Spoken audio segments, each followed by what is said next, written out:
इस्लाम के पुरुषों के लिए उम्मीद ढूंढना। 1977 की गर्मियों में मैं अहमद के जरिए एक स्त्रीरोग विशेषज्ञ से मिली।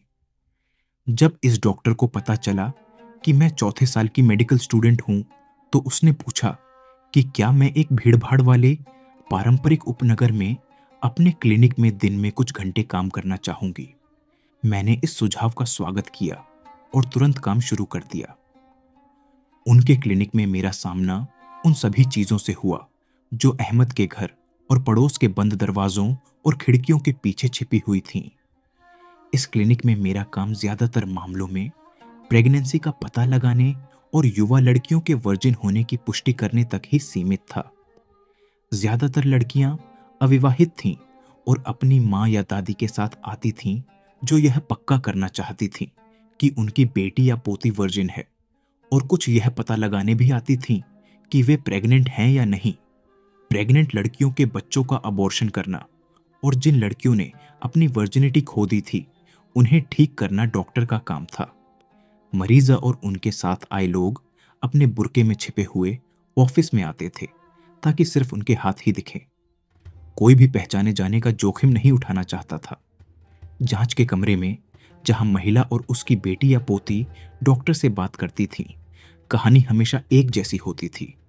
डॉक्टर, मेरी बेटी बचपन में बुरी तरह गिर गई थी और उसे खून आया था, और हम यहाँ यह पक्का करने आए हैं कि वह अभी भी वर्जिन है, क्योंकि उसकी शादी होने वाली है। जब डॉक्टर ने उस युवा लड़की की जांच करने के बाद बताया कि उसने न सिर्फ अपनी वर्जिनिटी खो दी है, बल्कि वह प्रेग्नेंट भी है, तो दोनों महिलाएं रोने लगतीं और डॉक्टर से अपनी समस्या हल करने में मदद करने की भीख मांगतीं। ज्यादातर मामलों में कई सवालों के बाद युवा महिला कबूल करती थी कि कई सालों से, बचपन से ही उसके पिता, भाई, चाचा या किसी अन्य पुरुष रिश्तेदार ने उसका यौन शोषण किया था। अक्सर लड़की को अभी अभी पीरियड्स शुरू हुए थे और पहले पीरियड के कुछ ही समय बाद वह प्रेग्नेंट हो गई थी। कोई सोचेगा कि इस तरह की परेशानी में फंसी युवा महिलाओं के प्रति डॉक्टर का रवैया देखभाल और सहानुभूति वाला होगा।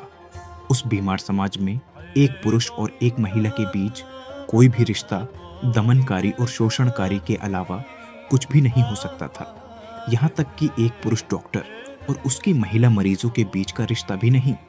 डॉक्टर अक्सर हालात की संवेदनशीलता का फायदा उठाता था और पेमेंट के तौर पर मोटी रकम मांगता था। दोनों औरतें अगले दिन पैसे लेकर वापस आती थीं, जो उन्होंने शायद अपने कुछ गहने बेचकर इकट्ठे किए होते थे। यह सारा घटिया ड्रामा देखकर मैं डॉक्टर के रवैये से उतनी ही बीमार महसूस कर रही थी जितना कि उन औरतों पर उनके पुरुष रिश्तेदारों द्वारा किए जा रहे दुर्व्यवहार, यौन और दूसरे तरह के से। गायनेकोलॉजिस्ट के क्लिनिक के बाहर भी औरतों के लिए हालात बेहतर नहीं थे, और मैंने खुद इस दुर्व्यवहार का कुछ हिस्सा सीधे अनुभव किया। यूनिवर्सिटी शहर के बाहर थी और कैंपस से शहर के सेंटर तक का सफर एक महिला स्टूडेंट के लिए सबसे मुश्किल सफरों में से एक था, जिसे हफ्ते में कम से कम 2 बार अपनी हफ्ते भर की जरूरत का सामान खरीदने के लिए करना पड़ता था। यह सफर, जिसमें बस से करीब 1 घंटा लगता था, बहुत क्रूर था। बस का रूट कई मोहल्लों से होकर गुजरता था और कैंपस से निकलने के सिर्फ 10 मिनट बाद ही गाड़ी सार्डिन मछली की तरह ठूंस ठूंस कर भरे यात्रियों से भर जाती थी। बस में औरतें, जो कुल यात्रियों की संख्या का 1/4 से ज्यादा कभी नहीं होती थीं, ज्यादातर स्टूडेंट्स ही होती थीं, और उनकी हरकतें एक शिकारी से भागने की कोशिश करते शिकार जैसी होती थीं। जैसे ही किसी आदमी को किसी औरत से सटने का मौका मिलता, उसका लिंग लोहे की छड़ की तरह उसकी पीठ में चुभ जाता। चीखने चिल्लाने की शिकायतें सुनी जा सकती थीं, लेकिन दुख की बात यह थी कि शहर के लोग महिला स्टूडेंट्स को साफ और सीधे शब्दों में वेश्या समझते थे। बस से उतरकर सड़क पर आने के बाद भी हालात बहुत बेहतर नहीं थे। हमारे प्रति दिखाया जाने वाला तिरस्कार जारी रहता था। हफ्ते के किसी भी दिन किसी भी सार्वजनिक जगह पर होना, अगर आप एक औरत हैं, तो बहुत परेशान करने वाला और थका देने वाला था। हालांकि शुक्रवार सबसे मुश्किल दिन था और हम सार्वजनिक जगहों पर बाहर जाने से पूरी तरह बचते थे।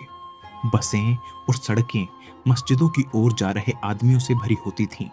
उनमें से जिस किसी को भी किसी जवान औरत से सटने का सौभाग्य मिलता था, भले ही कुछ पलों के लिए ही, उसे अपनी पैंट में इजैक्यूलेट करने के लिए काफी समय मिल जाता था, ताकि वह मस्जिद पहुंचकर अपने अल्लाह के सामने ज्यादा संतुष्ट मन से खड़ा हो सके। शुक्रवार को मैं आमतौर पर अहमद और हुदा और उनके परिवार के साथ लंच करती थी और बाकी दिन उनके साथ घर के अंदर बिताती थी। अक्सर मेरी उनसे स्थानीय आबादी के पिछड़ेपन को लेकर जोरदार बहस होती थी। हुदा आमतौर पर चुप रहती थी, जबकि अहमद एक कुरान की आयत से दूसरी आयत पर जाता था और अपने विश्वासों की सच्चाई साबित करने के लिए पैगंबर की एक के बाद एक बातें बताता था।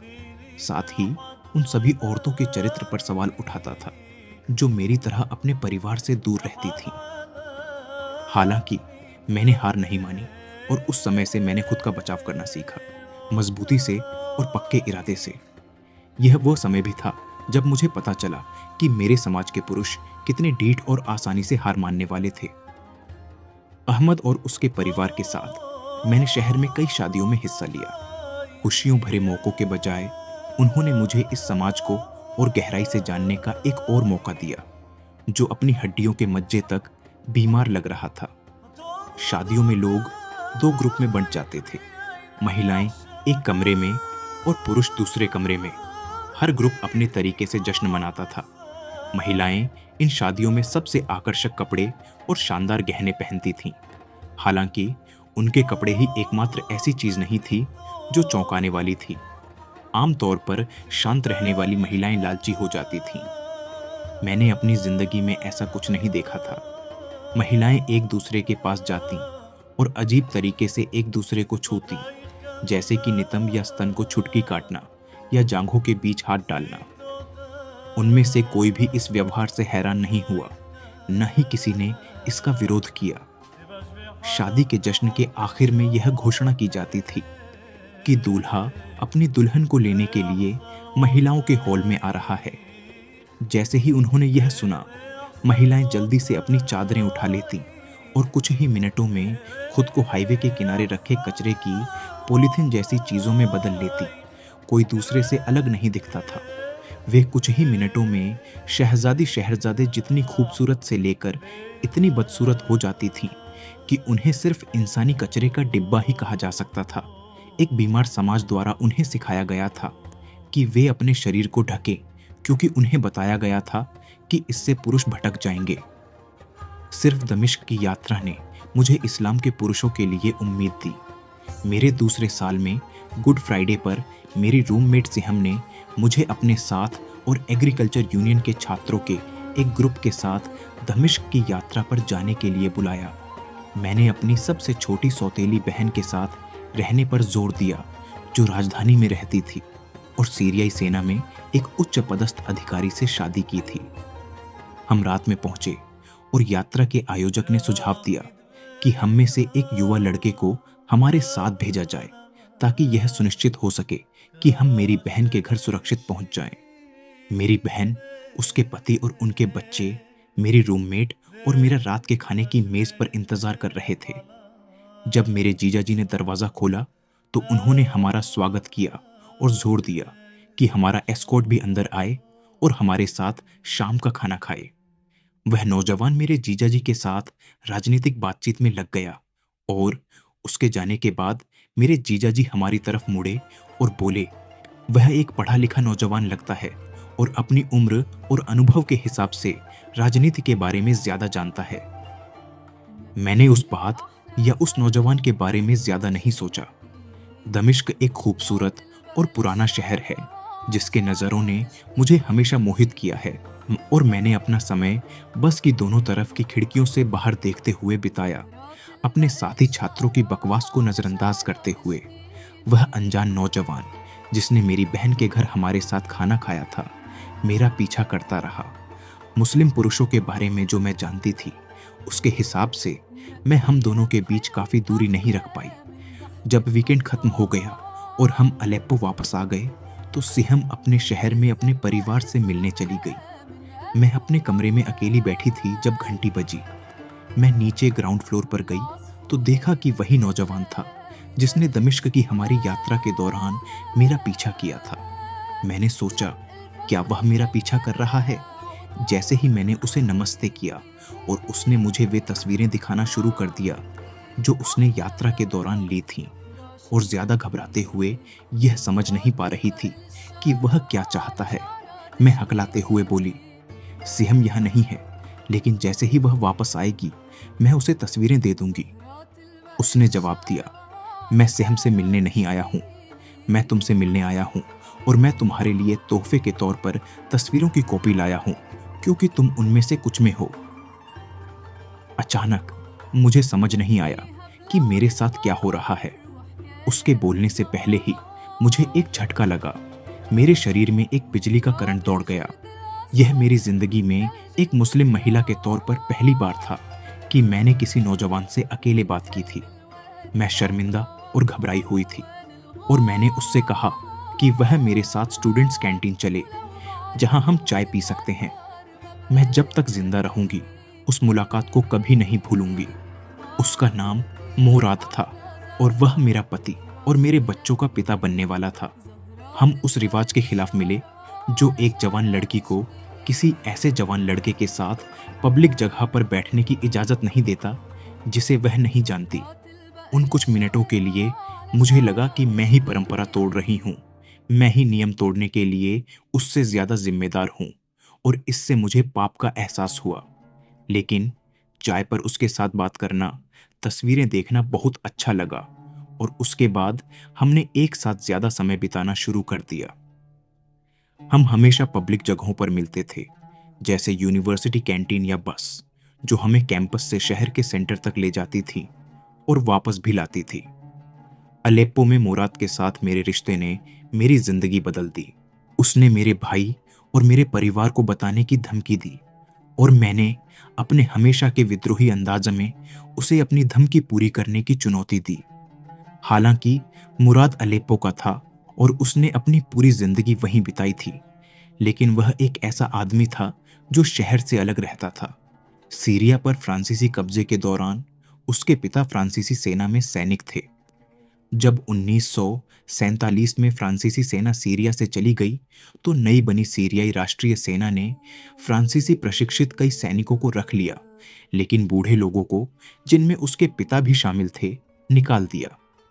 मुराद का जन्म 1953 में हुआ था। उस समय उसके पिता 40 साल से ज्यादा उम्र के थे और दो बेटियों के बाद इस पहले बेटे के जन्म से बहुत खुश थे। उसके पिता का एक दोस्त था जिसका नाम जॉर्ज था, जो उनके मोहल्ले से दूर रहता था, और यह दोस्त ईसाई था। जॉर्ज ने एक बिजनेस शुरू किया और मेरे पति के पिता को सेल्समैन की नौकरी दी। दोनों आदमियों के बीच दोस्ती गहरी हो गई, जो आपसी विश्वास और सम्मान की नींव पर बनी थी। कुछ कारणों से जो मेरे पति को आज भी नहीं पता, उनके पिता को लगा कि उनका अंत नजदीक है और उन्होंने अपने दोस्त जॉर्ज से कहा कि अगर उन्हें कुछ हो जाए तो वह उनके इकलौते बेटे का ख्याल रखे। उनके पिता का अंदाजा सही निकला। 1956 में दिल का दौरा पड़ने से उनकी मौत हो गई जब मेरे पति 3 साल के थे।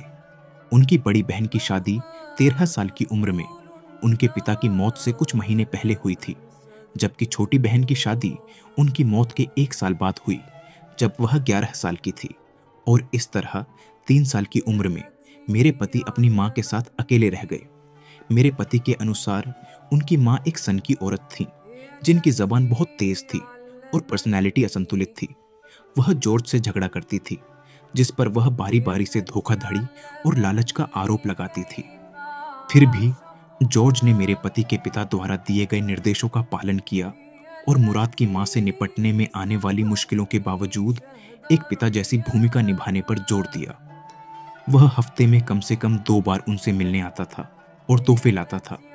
जॉर्ज अपने सूट, टाई और छोटी फेल्ट टोपी में मेरे पति के बचपन के मोहल्ले के लोगों के बीच एक ईसाई के तौर पर साफ अलग दिखता था, जो सभी मुसलमान थे। जब मेरे पति छोटे थे तो वह खुश थे और जॉर्ज के आने का आनंद लेते थे, लेकिन साथ ही यह हमेशा उनके लिए शर्म और शर्मिंदगी का कारण भी था। पड़ोस के सभी बच्चे मुस्लिम थे और उन्होंने उस पर कोई दया नहीं दिखाई। घर पर जो कुछ भी सुनते थे वही दोहराते थे। मेरे पति बचपन में उनके लगातार सवालों को बर्दाश्त नहीं कर पाते थे। वह ईसाई कौन है? तुम उसे और उसके परिवार को अपने घर क्यों आने देते हो? क्या तुम्हें डर नहीं लगता कि वह तुम्हें ईसाई बना देगा? ईसाइयों के प्रति मुस्लिम समुदाय की नफरत और जॉर्ज के प्रति उनके लगाव का मेरे पति के छोटे से दिमाग पर असर पड़ रहा था, और उनकी मां ने इस बढ़ते टकराव का इस्तेमाल उन्हें चोट पहुंचाने के लिए किया, जैसा कि एक क्रूर मां ही कर सकती है। एक युवा विधवा के रूप में, सीमित साधनों के साथ और एक ऐसे समाज में रहते हुए जो अपनी महिलाओं का शोषण करता था, उसने उनकी शर्म की भावनाओं को और बढ़ा दिया।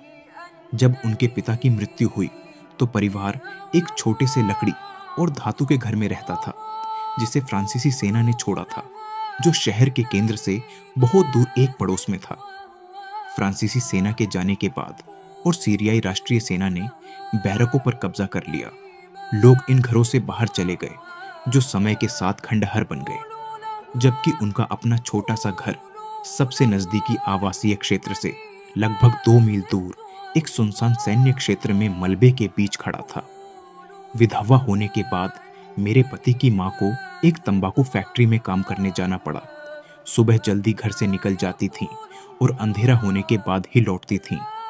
लेकिन जब वह घर आती थीं तो उनकी जहरीली जबान कहर बरपाती थी, उन्हें कोसती थीं और घर के काम न करने की सजा के तौर पर पीटती थीं।